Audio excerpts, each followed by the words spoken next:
Yo siento, desde el punto de vista donde que yo veo que cuando vas a una misa, siento yo que depende mucho de, toda la infraestructura que tengan, si que hay un organista o no, y que como que no son recurrentemente las mismas personas. Entonces, Ujú. cuando canta el pueblo, cuando canta la comunidad, no se siente hasta como afinada. Algunos sí y otros no.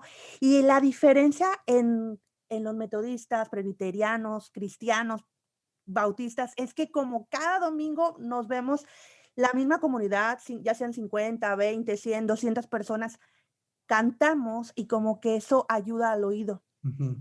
Y la congregación en general es afinada. O Sí, sí, sea, sí. entiéndense, vamos a hacer el disclaimer de que el hueso para los músicos es ir a un trabajo y que te den Que paguen. una Exactamente. gratificación, ¿no? Sí, sí, claro. No quiero que canten, o sea, al final yo no busco que todo mundo cante. Lo que yo busco es que todo mundo se dé cuenta que tiene que ser consciente y que tiene que valorar su voz. Gladius es el movimiento de renovación para la música católica que nuestra iglesia estaba esperando.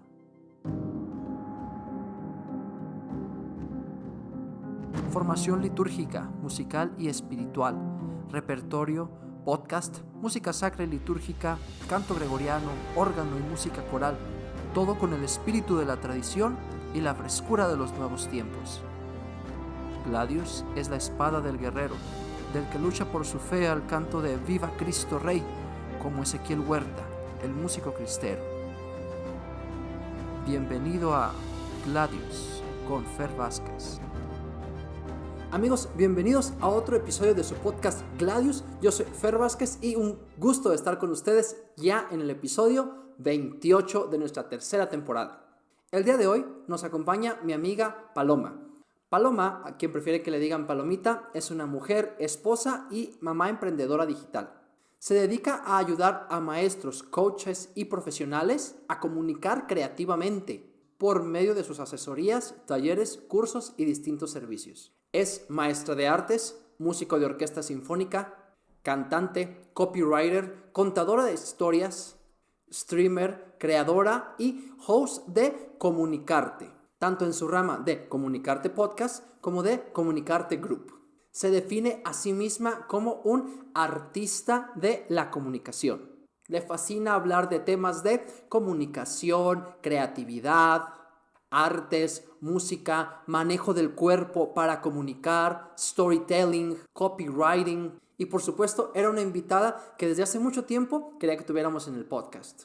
Ofrece material gratuito de formación en su newsletter Las Palomi-historias, así como en los distintos episodios de su podcast y en su programa Relajadita. Es autora de la metodología VOZ, mejor conocida como Voz, que aplica en sus mentorías, talleres, masterclass como Conciencia Vocal, Las 3Q, Vive, Vuela, Viva Podcast, entre otras. En el episodio de hoy platicamos de la historia que Palomita ha tenido con la música, tanto desde que era niña y empezó a cantar en el coro de su iglesia, como a ser ahora maestra de artes, músico de orquesta sinfónica, de lo que implica tener una agrupación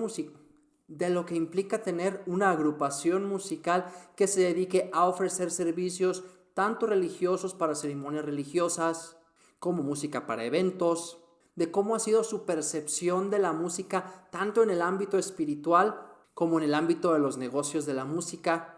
Hablamos también de lo que significa el concepto de artista de la comunicación, de lo que implica comunicar, de cómo un artista puede usar su voz para hacerlo y por supuesto de una multitud de consejos que a nosotros los músicos nos pueden servir mucho para nuestro ministerio.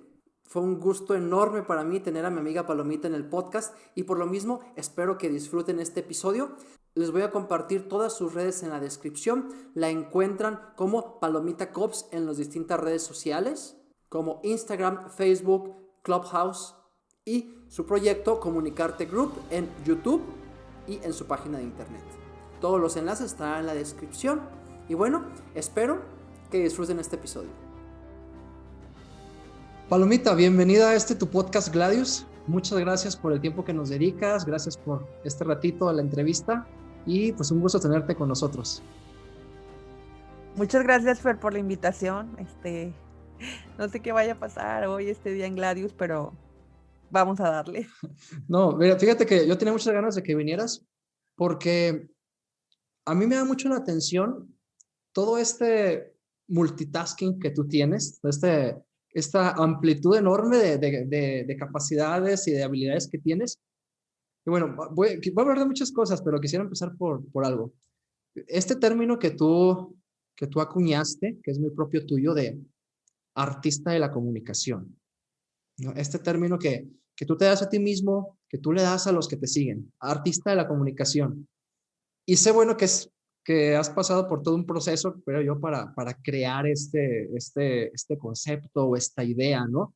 Y bueno, como va unida a todas las cosas que yo sé que tú haces, que es la música, que es el podcasting, que es el copywriting, quisiera como que exploráramos un poquito de este proceso, ¿no? Porque, bueno, nos escucha mucha gente que se dedica a la música, y pues la música es todo lo que vamos a hablar, ¿no? Comunicación, un mensaje y todo. Quisiera como que analizáramos un poquito ese proceso para llegar a este culmen que es crear el concepto de artista de la comunicación. Y bueno, quisiera que empezáramos, si se puede, por la música, ¿no? Que creo que es como uno de los pilares fuertes que tú tienes. ¿Cómo empezó tu proceso con la música? ¿Cómo empezaste a hacer música? ¿Cómo empezaste a profundizar la música? ¿Nos podías platicar un poco de eso? Mi primer encuentro con la música fue cuando estaba en la primaria. Aquí en México, pues es la educación básica. No vengo de una familia de artistas, vengo de una familia pues como más profesionales en ser maestros o abogados o nada artístico como tal.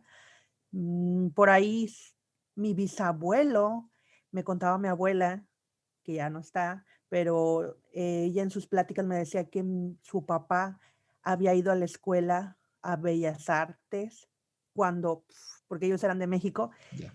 y que él tocaba y cantaba, pero pues me lo ha contado o me lo contó como en fábula, ¿no? Ujú. Como una leyenda. Sin embargo, cuando yo tuve el contacto con la música fueron 7, 8 años. Mi primer maestro se llamaba Vero y después me enseñó a tocar flauta, la flauta de pico, flauta barroca y a cantar. Claro. Después, cuando estuve en la escuela, bueno, intermedio de eso, se me ha olvidado, tuve un maestro de coro infantil en la iglesia donde yo asistía. Yo vengo de una familia que no es católica, es cristiana, y si tuviera que poner y situar una denominación presbiteriana. Muy bien. Entonces, este maestro, él tenía un coro juvenil y también hizo un coro infantil, y junto a todos los niños como que les veía algo artístico. Este maestro se llama Francisco y actualmente Francisco y yo somos compañeros de la Orquesta Sinfónica. O sea, fue mi maestro de 8 o 9 años y ahora somos compañeros porque él toca el violín, toca el piano, guitarra, ¿no? Ok. Y ellos fueron como mi primer contacto. Ya cuando estuve en la secundaria, tomaba mis clases de música y me emocionaba. Yo veía que mis compañeros igual y no se emocionaban tanto, pero yo me emocionaba. Ya para ese entonces tenía 13, 14 años y el coro juvenil, Francisco me dio la oportunidad de ir. Era la más chava, mis hermanos también cantaban, entonces mi mamá me daba como permiso y hicimos giras con los jóvenes cantando a otras iglesias en la Huasteca Potosina y aquí en la zona donde yo vivo, ¿no? Pero ya llegado el momento cuando cumplí 15 años, o cuando iba a cumplir 15 años y está todo esto de la orientación vocacional y qué quieres estudiar y todo esto, Ujú.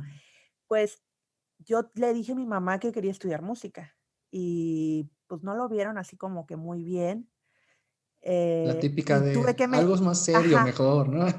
algo más serio. Pero ¿sabes cómo lo convencí? ¿Cómo de alguna manera? Bueno, me habían inscrito en otra escuela. Mi mamá vio como que no tenía muchas ganas, entonces me dio la oportunidad de, bueno, Paloma, vamos a dejarte ir a donde quieres estudiar. Y yo le dije, sí, mamá, y aquí va la mentira que dije, ya el convencimiento total. Bueno, si tú me dejas ir a estudiar música, yo voy a tocar en la iglesia, voy a tocar el piano y voy a seguir cantando. O sea, mentira, no toco el piano más que para vocalizarme, para sacar canciones para mí o cosas que escribo para otras personas así, ¿no? Sí, sí. Y tampoco estoy en la misma iglesia ya. Ok, O ok, sea, ok.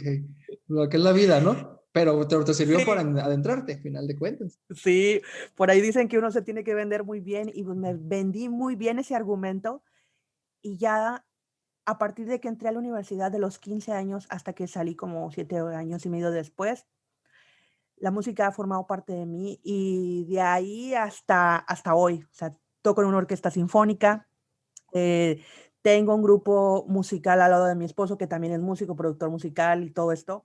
eh, y siempre, siempre, siempre está ahí. O sea, todo el día aquí se respira música, canto y hago música, ¿no?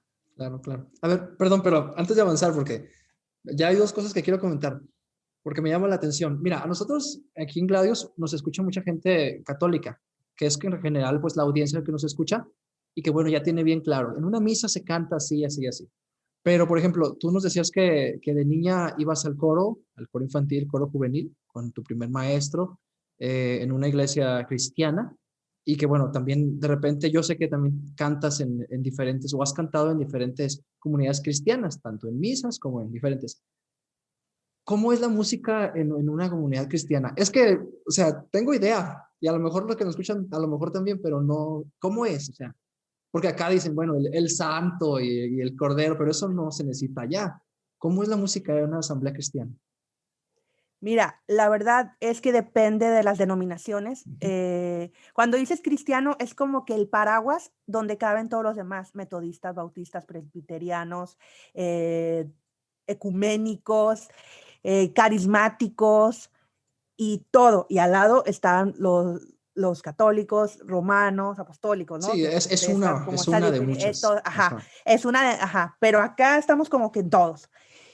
Y como hay diferencias entre una denominación y otra, porque todos vinimos de Martín Lutero, fue el primero cuando hizo la reforma, vámonos muchos años atrás, y después de Martín Lutero, la doctrina, hablando, vamos a como que hablar esto, es calvinista. Ya. Entonces, los calvinistas son los presbiterianos y creo que también los bautistas. Y ya después de los calvinistas también hay otras corrientes, otros pensadores, personas en ese tiempo y que fueron formándose, ¿no?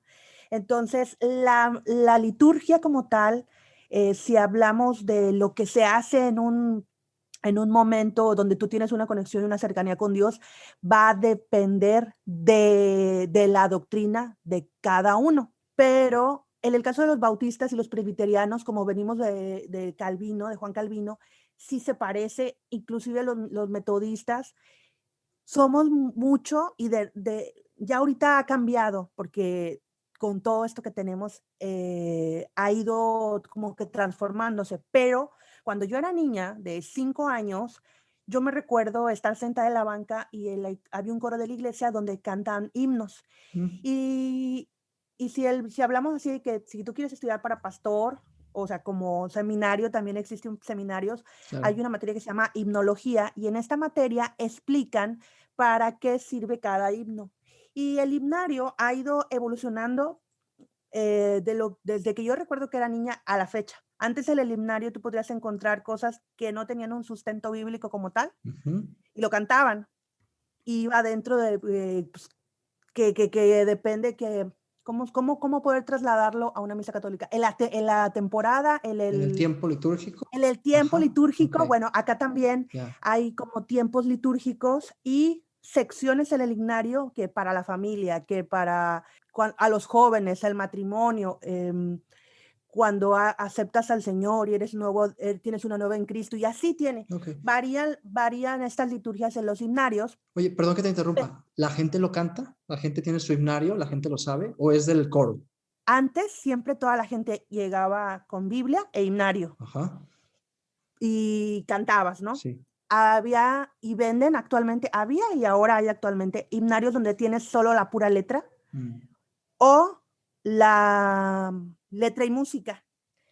Yo siento, desde el punto de vista donde que yo veo que cuando vas a una misa, siento yo que depende mucho de toda la infraestructura que tengan, si que hay un organista o no, y que como que no son recurrentemente las mismas personas. Entonces, Ujú. cuando canta el pueblo, cuando canta la comunidad, no se siente hasta como afinada. Algunos sí y otros no.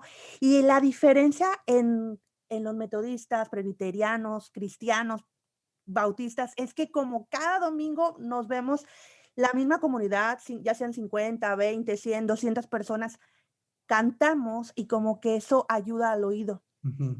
Y la congregación en general es afinada, Sí, o sea, sí, sí. es afinada. Actualmente los himnarios, lo que yo te puedo hablar al respecto de la iglesia presbiteriana, han eliminado muchos y han añadido otros. Añadido otros porque por ahí de los 90 surgió esta transformación en la música, que era la música cristiana, como que ya no era de un himnario, sino que salía de personajes como Marcos Witt, como Marcos Barrientos. Ellos son como los iniciadores en sus propias iglesias y comienza a darse esta revolución que hoy, actualmente, pues hay infinidad, hay una lista y hay una cantidad, pero por así decirlo, yo recuerdo a Marcos Witt, Marcos Barrientos y tendría como unos 11 o 12 años Marcos Vidal. Los americanos empezaban a llegar y a hacer grabaciones en inglés como Crystal Lewis, Margaret Becker, creo que se llamaba otra, y así otros. Ya, ya. Que es más Pero música de alabanza, ¿no? Como worship, ese tipo. pues mira, dentro del worship Ajá. hay como worship, hay otro que se le denomina o que a veces conocemos como alabanza y adoración, Ya. que no es tanto como worship, es más lo que escuchan los Como jóvenes. Hillsong y Y, ese tipo de ajá, cosas. como Ya, ya, ya. Hillsong.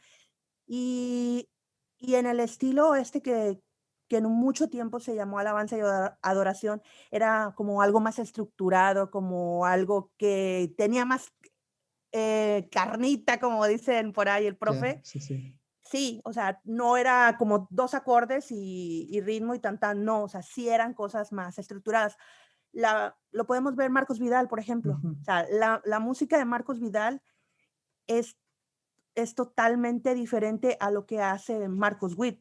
ujú. Y Marcos Vidal tiene este momento, o sea, cosas que se pueden hacer y cantar en la congregación, o sea, como, no sé qué se me viene a la mente, Tú eres mi Dios, creo que canta Marcos Vidal, y es algo que se canta actualmente en una congregación, en una iglesia. Hoy las iglesias cristianas en la actualidad, algunas ya no usan sus himnarios, tienen himnarios, pero no los usan. Otras son como híbridas de que hay que cantar himnos porque debe de Por ser, la traición. Ajá. Sí, por sí. la Sí, tradición, sí. porque son muy, pues de esa manera, ¿no? Porque todavía hay gente de la iglesia grande que quiere escuchar, ¿no? Sí, sí. Y entonces se sigue haciendo esto, pero hay iglesias que ya sacaron su himnario y hay iglesias que cantan himnos y como que música que no viene en himnario y hay gente que solamente canta lo que viene en el himnario, porque hay iglesias que hacen eso. O sea, hay Sí. esas 3 ramificaciones, por así decirlo. Ok. Oye, oye, oye, ya más o menos entendí. Me quiero regresar un poquito como a la pregunta, porque yo interrumpí. La liturgia ¿Cómo se estructura? Ajá. O sea, ¿cómo es la estructura de los cantos de una asamblea cristiana? Por ejemplo, de su iglesia. va a depender mucho. Ya hablamos como, ya explicamos como con qué pueden tener para hacer las cosas, Sí, sí. pero va a depender mucho de la liturgia de la iglesia como tal, o sea, del pastor, Ujú. de las personas que formen y ayuden, los departamentos, o sea, llevan nombres diferentes, pero cada uno tiene como un objetivo en la estructura, pero en este caso el pastor es una persona que normalmente es el que une a todos y te dice si tiene alguna persona alrededor que se encargue de hacer un orden de culto, como se le llama, porque pues aquí en la misa pues, ya sabes que es de entrada y salida y todo lo que hay, ¿no? Amén. Ajá. Pero un orden de culto aquí puede variar, Ok. ya sea por el pastor o por la persona que lo organiza. Mi hermano fue mucho tiempo, por 10 años, se dedicó a hacer orden de culto en 2, 3 iglesias. Y entonces, más o menos, pues es una estructura de un preludio. El preludio siempre se tuvo esta idea de que el preludio solamente era instrumental, pero es una tradición. O sea, el preludio no te dice que tenga que ser instrumental. Hay preludios que los puedes cantar, que puedes tocar una canción que no venga en el himnario, pero que te ponga en el momento o sea, para recibir lo que viene. O sea, por eso es el preludio. Sí, claro. Y ya después viene canto, que podría decirse canto de entrada, y si normalmente saludan a la congregación, pueden hacer una lectura o pueden hacer una oración, pueden hacer una lectura, un canto de bienvenida, y si no quieren un canto de bienvenida, o sea, ellos pueden ir variando Claro, el orden de culto. claro. Y dentro de que van variando el orden de culto, pueden ir agregando un himno o todo un momento de alabanzas. O sea, que aquí sí puede variar mucho.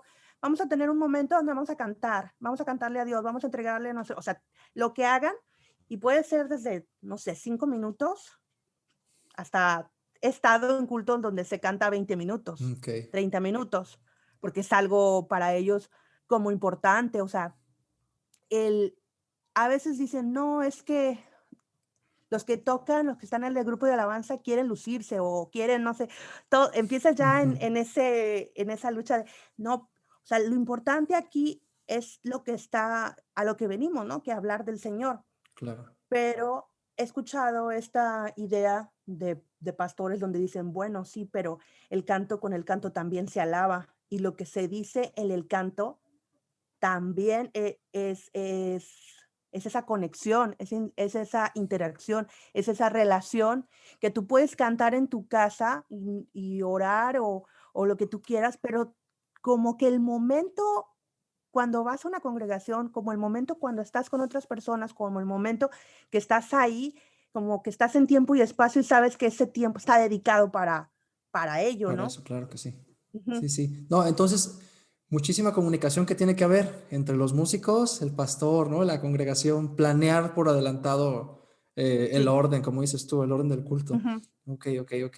Ya bueno, ya más o menos ubico. Entonces, variará dependiendo la iglesia, dependiendo el pastor, dependiendo el orden del culto.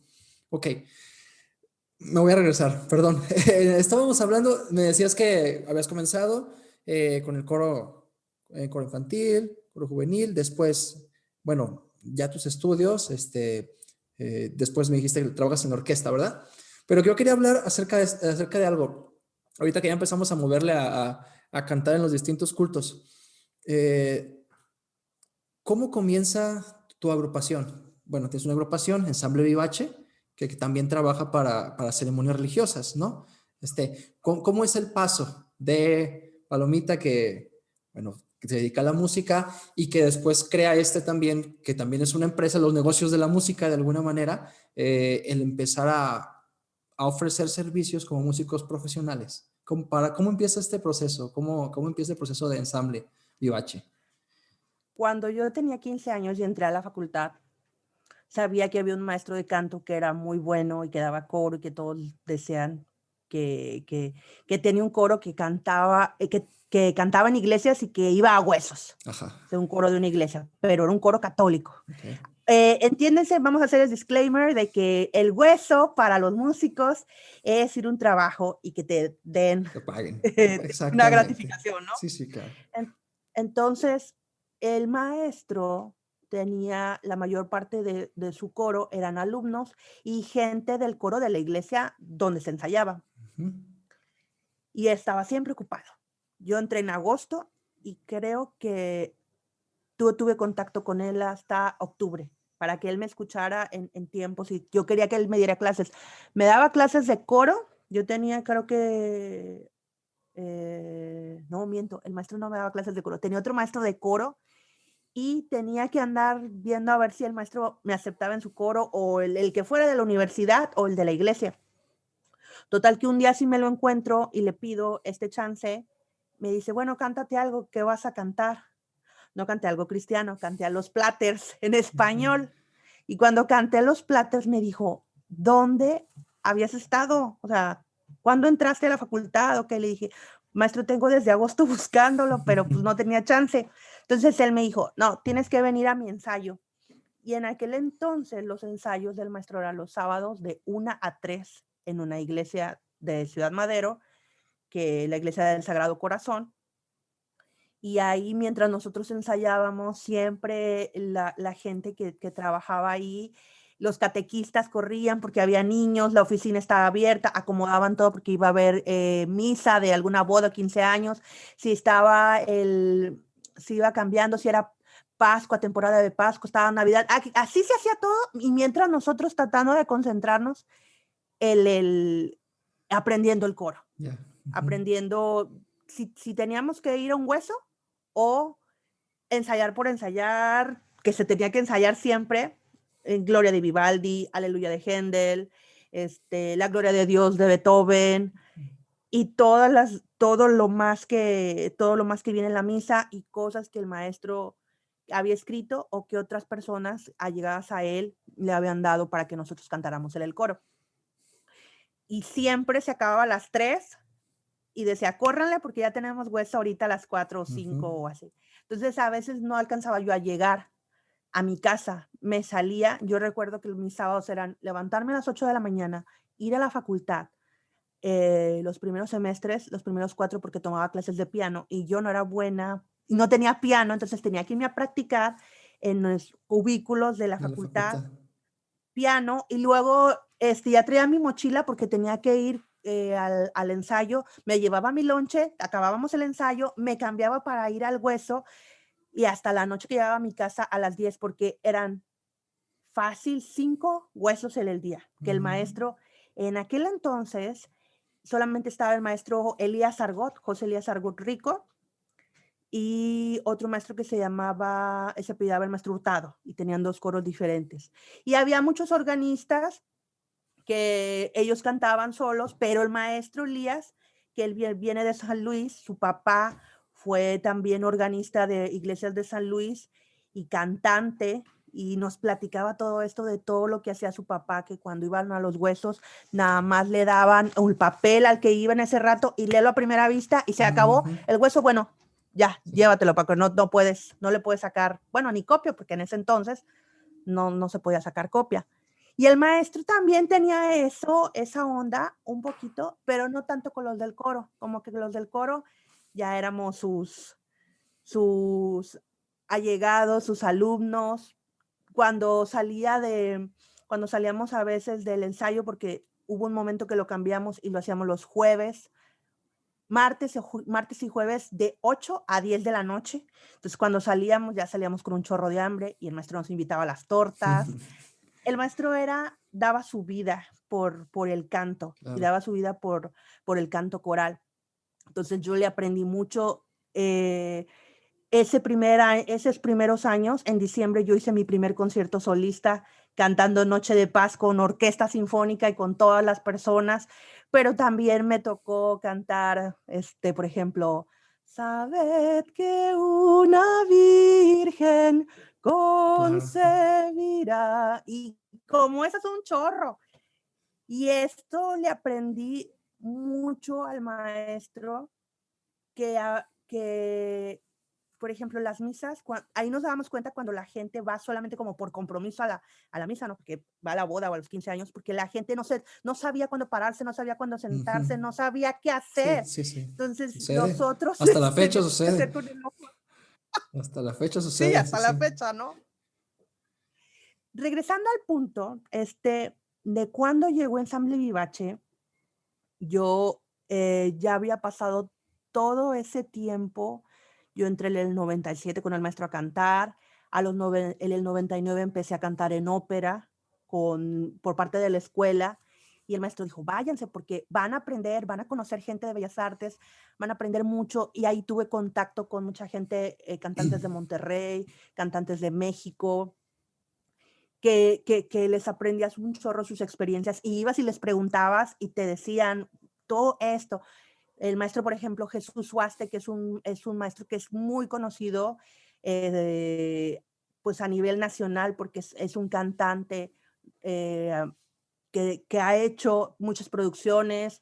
También canté con Fernando de la Mora. Mi primer año canté con Fernando de la Mora, una Carmen, y hice muchas cosas. O sea, también canté Fantasía Coral de Beethoven o la novena, y tenía todo este background La misa Coronación de Mozart, cuando la empezamos a ensayar, había una solista, pero luego se fue y entonces el maestro me dijo, Paloma, creo que aviéntate la misa Mejor Coronación, eso y ahí es. fue cuando empecé a avanzar, pero llegó un momento en que el maestro me dijo, ¿sabes qué, Paloma? Deberías de ser solista del coro, ¿no? Y me dio esa seguridad y me impulsó. Y el maestro era como un poco celoso de sus voces, pero no mal celos, sino que decía, no todas las personas o no todos los directores o no todo lo que hay aquí alrededor son como yo, ¿no? Ujú. O sea, van a contratarte, pero no va, como que no vas a tener o ese entrenamiento o ese cobijo, porque me hacía sentir él y hasta la fecha que él ya no está, su familia es como mi familia, o sea, sus hijos son como familia mía. A pesar de yo de tener Ensamble Vivace, hemos hecho cosas con su coro, con el Ensamble Vivace, ya en un par de ocasiones que ellos nos han dicho, oigan, ustedes tienen este material, pero nos lo están pidiendo, ustedes pueden venir a acompañar al coro, y lo hemos hecho, porque no hay, porque al final creo que tenemos conceptos diferentes. Llegado al punto que yo me casé en 2005, seguí cantando y ya tocaba la flauta con el maestro dentro de su orquesta, depende de lo que necesitara. Ujú. Pero creo que fue ya cuando tuve a mi hija, fue como hace como 10 años, en 2011, 2010, que yo ya no podía ir a ensayos y que ya nada más me daba chance como que de ir al trabajo, pero sí se me hacía muy pesado porque tenía la sinfónica y le dije, ¿sabe qué, maestro? Pues tengo que ir a mi casa a organizarme y pues aquí estoy, ¿no? Cuando necesite de mí. Y fue entonces cuando empezamos a hacer grupo de estudio en la casa, o sea, Pepe junto conmigo y con amigos cristianos empezamos a hacer grupo. Empezó todo como un grupo de estudio, Ensamble Vivace. O sea, que queríamos Ok. hacer música, pero nuestra música. Ujú. O sea, arreglos y cosas de nuestra idea. Y se empezó a dar porque nos invitaban a una iglesia, ya sea la iglesia de una amiga, del otro amigo. Luego a veces no teníamos que tocar. Ujú. Y dijimos, no, pues hay que hacer este grupo de ensayo, pues como Preparar que más formal, material y a tener cosas preparar. listas, ajá, sí, sí. Pero ya luego que nos empezamos a foguear ya como tal, dijimos, bueno, o sea, la gente, las personas que van, los hermanos nos dicen, ¿dónde los podemos contratar? Ujú. Ya fue cuando nos dimos cuenta que era un área de oportunidad Claro, y formamos Ensamble Vivace. claro. Y pues Ensamble Vivace tenemos estas dos tipos de servicios, que es el religioso, donde podemos ir a una ceremonia, puede ser católica, y también tenemos esta dualidad de cristianos, porque hemos estado cerca trabajando con pastores, con coros, y sabemos lo que decíamos antes, el tipo de liturgia y lo que a veces ellos quieren o que Sí, claro. necesitan La para experiencia es su lo evento. tan importante, porque Uh-huh. no nada más saber música, sino saber qué es lo que tienes que hacer, ¿no? Claro, sí, sí, totalmente. Ok, ok. Oye, bueno, ahora estamos con este tema es muy común, ¿no? Ya hablamos del hueso, ya hablamos de los, de este tipo de negocios de la música. ¿Cuál crees que es uno de los retos o los retos más grandes de cuando que te has enfrentado al ofrecer tus servicios musicales religiosos? Digo, porque suceden, yo me imagino que tienes un millón de anécdotas, pero en general se da uno cuenta de los retos, ¿no? ¿Qué crees que sean los retos más grandes al ofrecer servicio musical religioso? Hemos explorado, por ejemplo, aquí se da la zona, las expos, Ujú. donde uno paga por un espacio, que te conozcan, que tú muestres el producto, tu servicio como tal con los posibles clientes, los prospectos, esta gente que va a tener una boda, que va a tener un aniversario, unos 15 años. Y en este tipo de expos, cuando tú inviertes en ellas, a los que somos de la industria de la música, casi siempre nos dan un espacio para tocar, como para que vea el cliente qué podemos ofrecerle. Ujú. Pero dentro de estas expos y dentro de este abanico que pudiera haber de oportunidades, a veces como que se ha cerrado o hacer clanes Mm. de el wedding planner, el planeador, ya tiene toda su lista de proveedores. O sea, de que ya tengo el de las flores, ya tengo el del pastel, ya tengo el del que trae las letras, ya tengo el de la música para la iglesia, o el de la música versátil en la cena, o ese mismo te ofrece todo, o sea, y entonces ahí a uno que es independiente se le cierran más las oportunidades. Ejemplo, los clientes nos ven, nos oyen, platican con nosotros lo que tenemos que ofrecerles, se van súper contentos y no, sí, mañana voy a firmar. Pero, ¿saben? Lo que pasa es que le tengo que comentar a mi wedding planner para que me acompañe y que me diga los términos y condiciones que ustedes tienen con el contrato y todo. Le digo, perfecto. Al día siguiente nos hablan y nos dicen, fíjese que no vamos a poder llegar porque el wedding planner nos dijo que ya tiene un grupo muy bueno para nosotros y nos lo recomienda. Esto no nos ha pasado una vez ni 5, o sea, cientos. Yeah. Inclusive, tengo una anécdota de que una persona hizo esto, se fue con lo que le dijo su wedding planner. Obviamente que cuando pasó el día de la boda, lo que le ofrecieron no era lo que esperaba. Uh-huh. Y entonces este servicio no quiso dar la cara.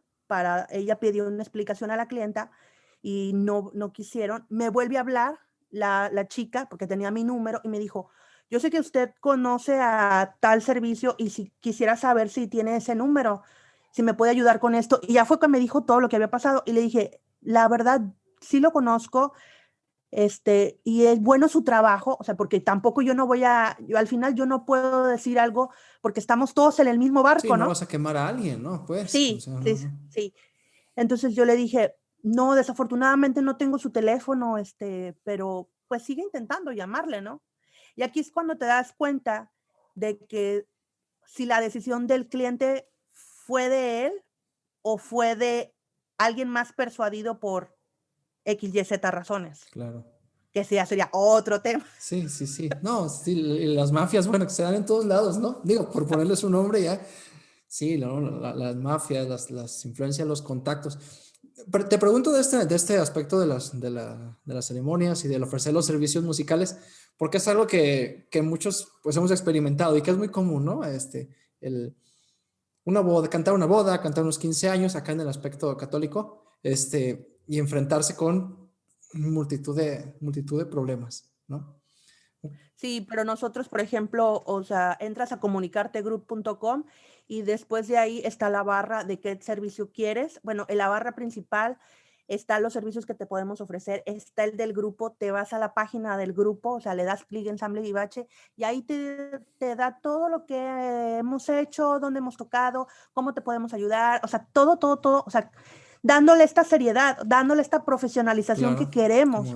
O sea, como debería de ser, porque aún ayer hace unos días estaba por ahí en un grupo donde estábamos platicando de la profesionalidad del artista y en particularmente del músico.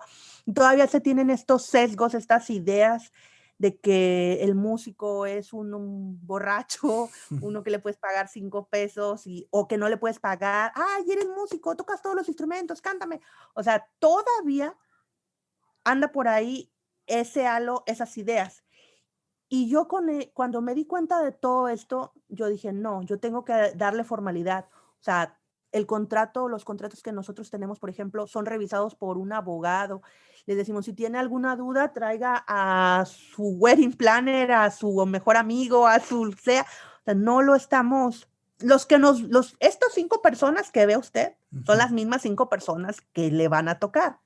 Si acaso, si acaso, que es diciembre, por ejemplo, que es cuando hay mucho trabajo, tenemos una segunda plantilla, pero solamente tenemos 2 plantillas, o por así decirlo, este número de músicos, y fuera de que puedan estar 2 servicios simultáneos a la vez, yo ya no ofrezco eso.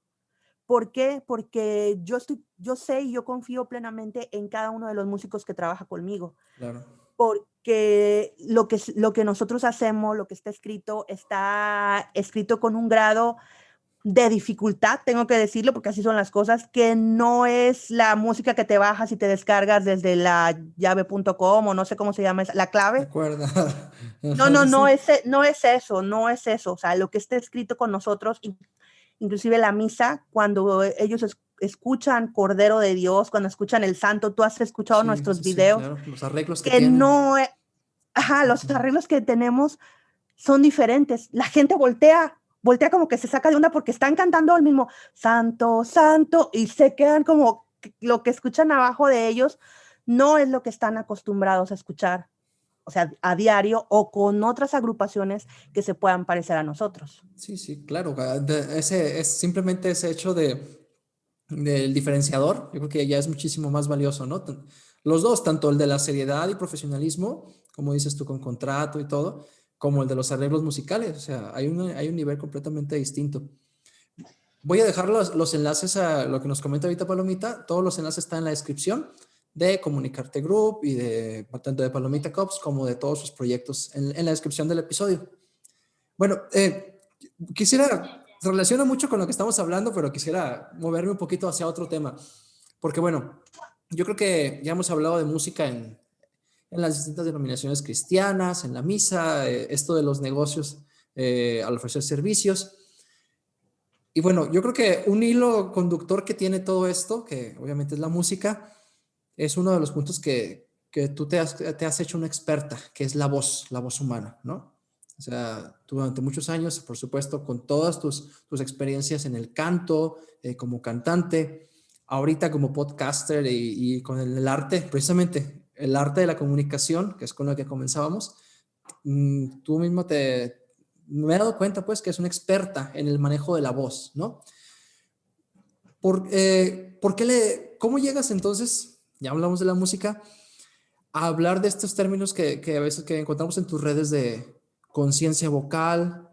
Tienes incluso creo que un método para enseñanza de todo esto, un curso también para enseñar a potenciar la voz humana, ¿no? ¿Cómo llegas a enfocarte en ese aspecto tan importante de la persona, de la música, del músico, del cantante? ¿Cómo te llegas a enfocar en la voz?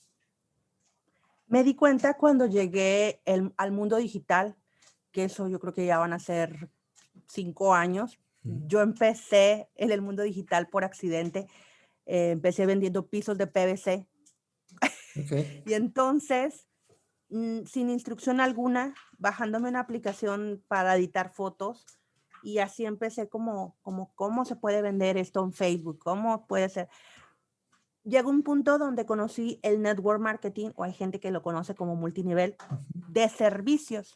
Y entonces es la persona que nos daba el líder, por llamarlo de alguna manera, es un chavo muy visionario y nos daba capacitaciones.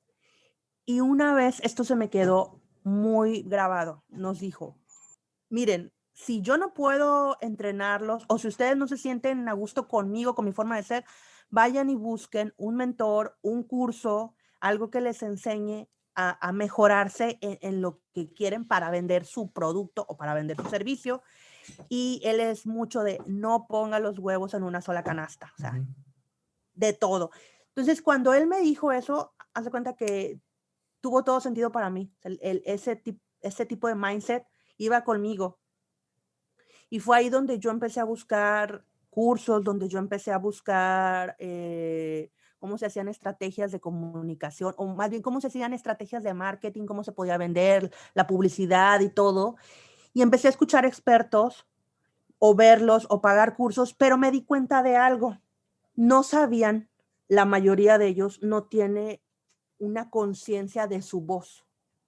O sea, entiéndase que le invierten mucho al celular, a sus aparatos electrónicos, a muchas cosas externas. Sin embargo, lo interno, como tu cuerpo, como tu mente, como tu voz, lo tienen ahí como por default, como que ya, el universo, Dios, quien sea, me lo dio y esto nunca se va a acabar. Es lo que tengo. Es lo que tengo, esto es lo que hay, como dicen los amigos invisibles. Sí. Pero ¿qué pasa? Yo empezaba a escuchar gente que es muy valiosa dando su forma de pensar o sus ideas, pero tenía mal colocada la voz y no, seguramente que no lo sabe o no lo sabía. Voz en la nariz, voz en la garganta, algunos se oía hasta como rasposo. Y entonces yo me empecé a dar cuenta que había que ayudarles y yo pensé, ¿cómo les voy a ayudar? No quiero que canten, o sea, al final yo no busco que todo el mundo cante. Lo que yo busco es que todo el mundo se dé cuenta que tiene que ser consciente y que tiene que valorar su voz. Hace días lo decía, tu voz no la venden en Amazon y en un lugar cerrado, y me dice un músico, pues sí, sí la venden en Amazon, y me empezó a dar sus argumentos de por toda la inteligencia artificial, la inteligencia artificial que hay, como Alexa, como todas estas cosas, y le dije, ok, entiendo ese punto. Le dije, pero tú te has sentado a comprar en Amazon, en Mercado Libre o en cualquier marketplace a decir, ay, voy a comprarme una laringe nueva. O sea, como si compraras unas cuerdas de guitarra. Claro. O sea, te compras unas cuerdas de guitarra, o sea, tú no vas y buscas ahí, voy a buscar una laringe porque ya me anda fallando. O me voy a comprar unos paquetes nuevos de pulmones, estos que se inflan del tamaño mediano. O sea, Claro. porque es algo como muy orgánico, es algo como que ya tienes. Creo que en Latinoamérica, a excepción de Cuba, todo es el único que sé, conozco y he escuchado que tienen una cultura de prevención de tu cuerpo, ¿no? Hablando de salud. Pero en Latinoamérica no estamos acostumbrados aún a eso, en México. Ahorita con todo los cambios que se han venido, la NOM 35 para los trabajadores, hay gente que no sabe ni siquiera en qué te puede ayudar. O sea, que si te sientes estresado, que si sientes que tú necesitas tener ciertas condiciones como trabajador en una empresa, eso debería de estar incluido la voz. Si tú eres un vendedor y si te la vas a pasar hablándole a prospectos o haciendo llamadas, ¿cuántas horas te la vas a pasar haciendo llamadas? Claro. La gente que te habla en los call centers, ¿cómo te habla? O sea, hay gente que se le oye la voz cansada. Solamente los call centers sí son las personas que he sabido y que han tenido contacto conmigo para una educación vocal o así, o aquellas personas que se empiezan a dar cuenta. El resto de todos los demás mortales aún no tenemos esa idea, o sea, ni nos pasa por la cabeza. Ya. Muy bien. Y entonces dices, bueno, que después de entrar un poco al mundo digital y con el empuje de este mentor que tenías, empiezas a darte cuenta de la importancia de la voz y creas todo pues, ¿cómo lo digo? Todo este ecosistema de propiciar el cuidado de la voz, ¿no? La conciencia vocal, de tus cursos y distintas plataformas que tienes y conceptos, ¿no? ¿Cómo lo aplicas esto? Quisiera retomar con lo que empezamos, a lo de artista de la comunicación, o sea, ¿cómo entra la voz en el concepto de artista de la comunicación? Yo tengo esta idea de que aquella persona que quiera crear algo con la energía, con la pasión de lo que sea, a lo que se dedique, es un arte.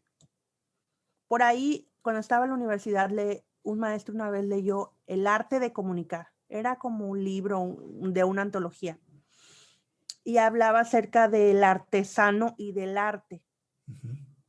Se refería un poco al artesano como aquella persona que a veces hace y como que lo hace hasta, no, ¿cómo encontrar la palabra? Muchas veces como si fuera manufacturado, ¿En serie? pero casero, en serie, aunque es artesano, lo hace en serie, pero muy parecido todo, ¿no?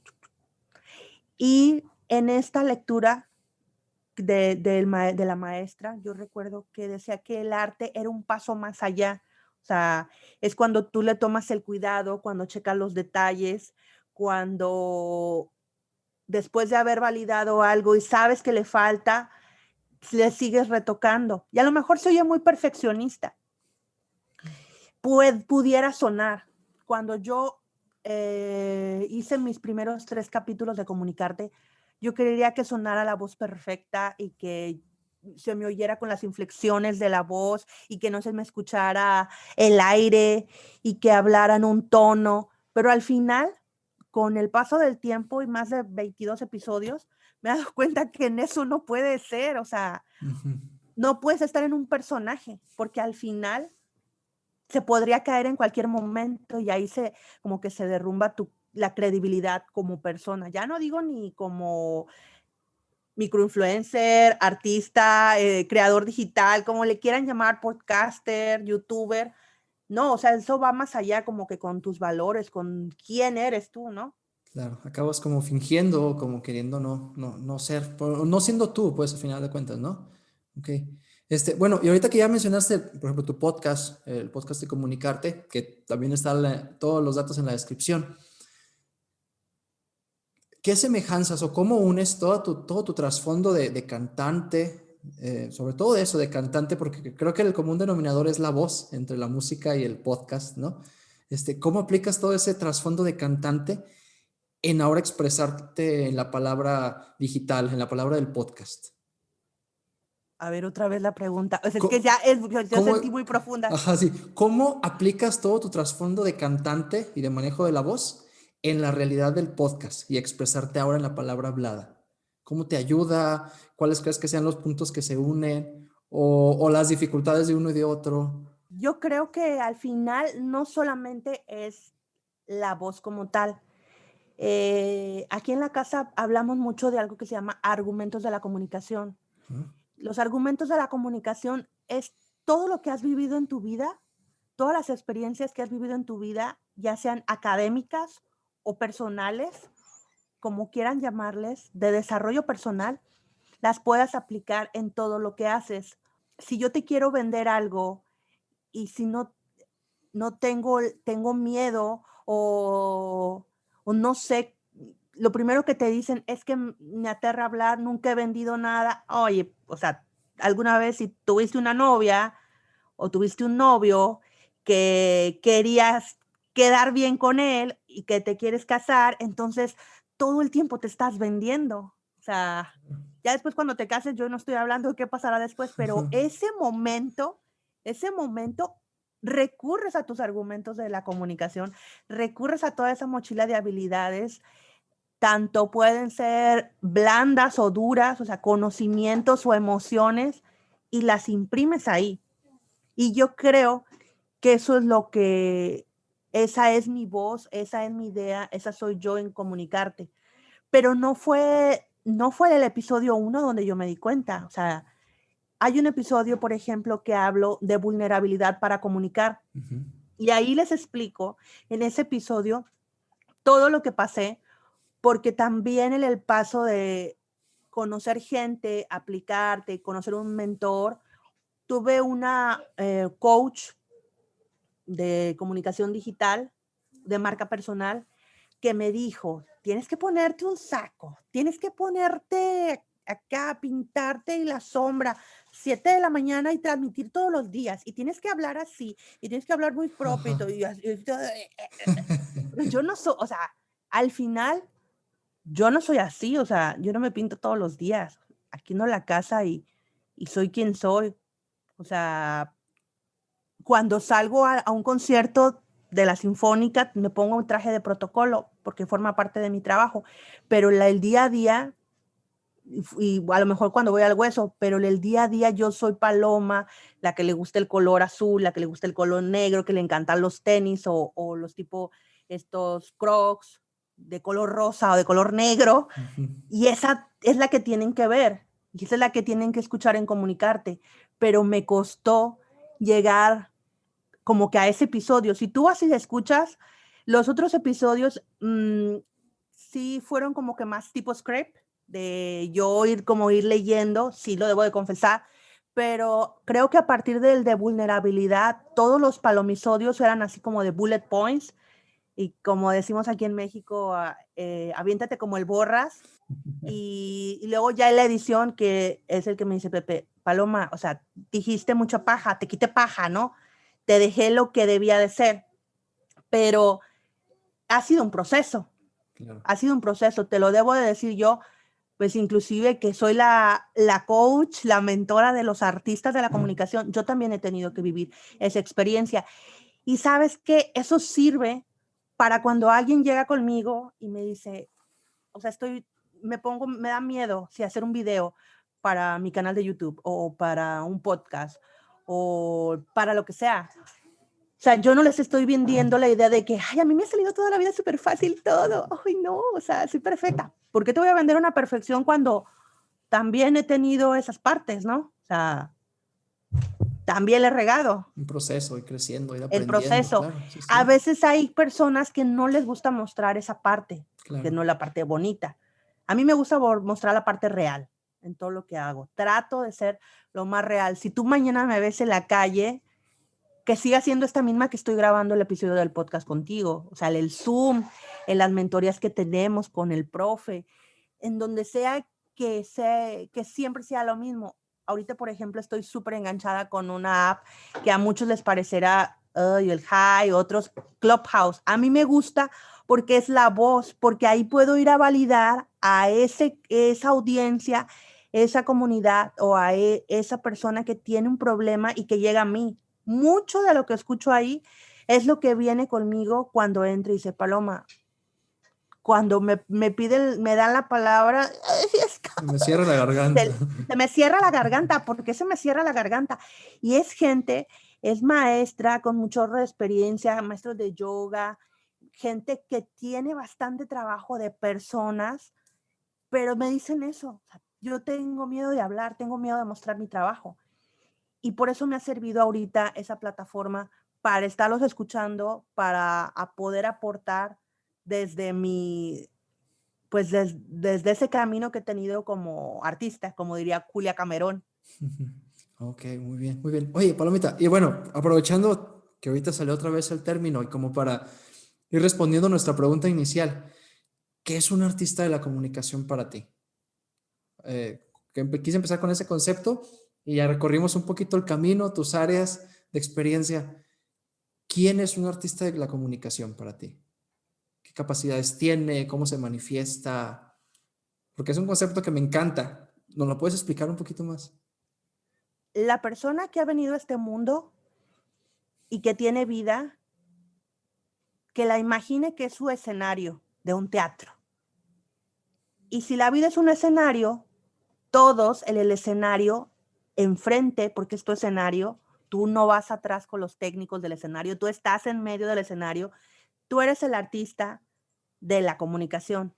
La comunicación lo haces a diario, te expresas para pues, pedir un café cuando vas a algún lado, vas al Oxxo y pagas, mandas un correo y es una comunicación escrita, hay auditivas, escritas. El arte podemos encontrar, hay gente que hace más de 200, 300 años que se murió y ellos siguen plasmando lo que ellos querían expresar en ese momento, o sea, han trascendido. Hay músicos, escultores, hay científicos, todos ellos han hecho su arte. Entonces, la vida la tomaron como escenario como tal y hicieron su arte y dieron su concierto o dieron su ponencia TEDx. O sea, aunque nunca hayas dado tu ponencia TEDx, imagínate que tuvieras tu ponencia TEDx y tienes que ir y la tienes que mejorar. Ya. Ok. Muy bien, muy bien. Oye, Palomita, a lo mejor como para ir redondeando y cerrando, nos escucha mucha gente que se dedica precisamente a comunicar por medio de la música, ¿no? A comunicar por medio de la música, sobre todo, como te comentaba, en la liturgia, en la Eucaristía. Es decir, nos ve gente que trabaja con su voz, que canta. A lo mejor como para cerrar, ¿qué consejo te gustaría darles a las personas que nos escuchan, que cantan, que usan su voz para cantar, que usan su voz para hacer música, para comunicar? ¿Qué consejo te gustaría dejarles hoy, Palomita?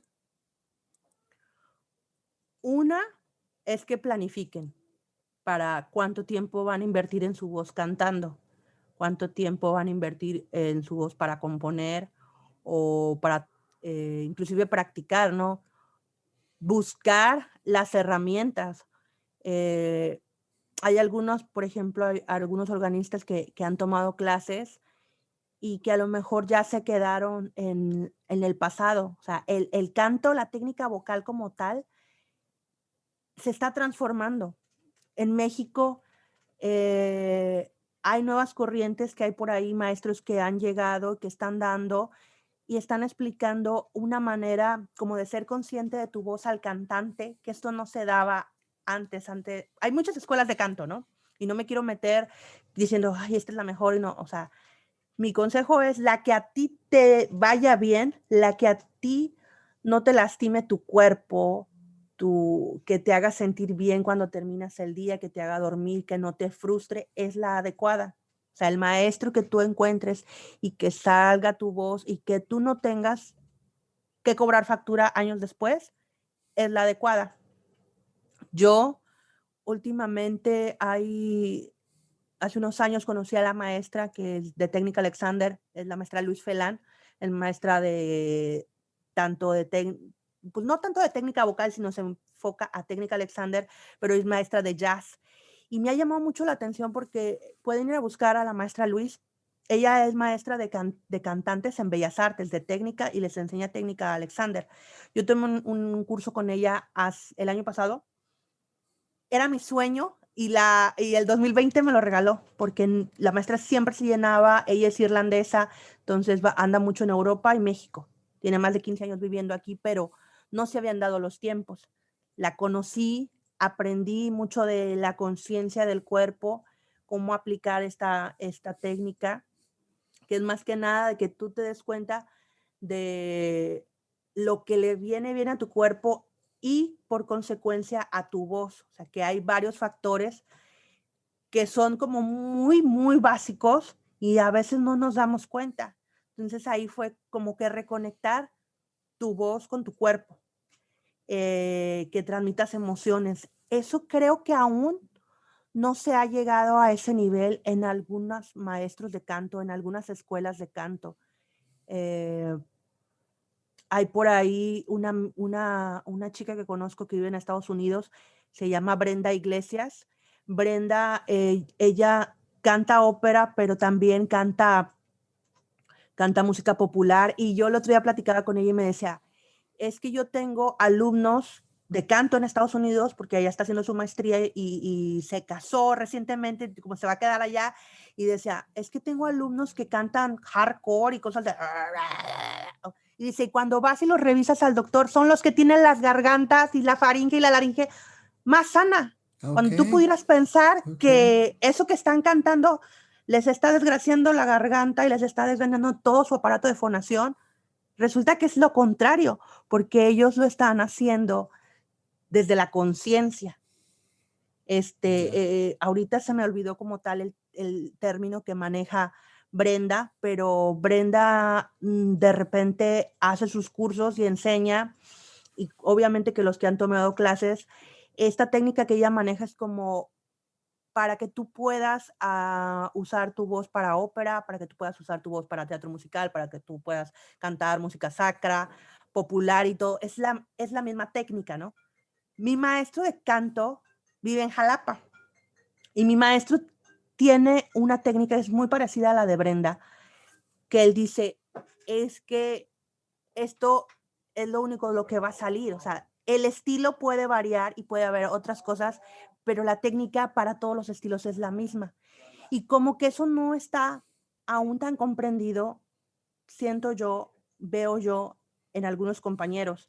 Y eso es lo que yo tuviera que decirles a los organistas, que vayan, que busquen, que no se queden con lo primero que hay, porque si se están dando cuenta que no les sirve, que se den cuenta que hay otras oportunidades.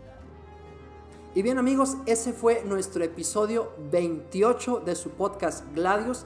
Le agradecemos muchísimo a Palomita que nos haya regalado este tiempo y sobre todo todas las experiencias y enseñanzas que quiso compartirnos. Para mí es una experiencia muy enriquecedora que una persona como ella, con toda su vivencia de la fe cristiana, de la música, de las distintas experiencias de aprender lo que significa comunicar, de los negocios de la música, de ser emprendedora, podcaster y de tener tanto trato con personas tan distintas en el arte de la comunicación, venga a nuestro podcast y nos comparta todas sus experiencias y aprendizajes. Les reafirmo, están todas las redes de Palomita en la descripción, la encuentra como Palomita Cops en las redes sociales y como Comunicarte Group en YouTube.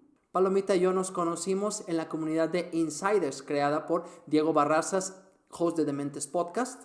Es una comunidad increíble que une a personas que tienen esta mentalidad de querer crecer, emprender, tanto humanamente como personalmente, en los negocios, emprender digitalmente. Si te interesa conocer qué es esto de Insiders y unirte, te voy a dejar en la descripción un enlace al cual puedes dar clic y considerar si quieres unirte a esta comunidad que tanto nos ha ayudado a crecer.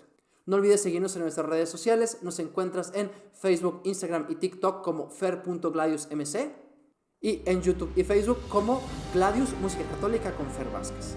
Y con esto nos vemos en el próximo episodio.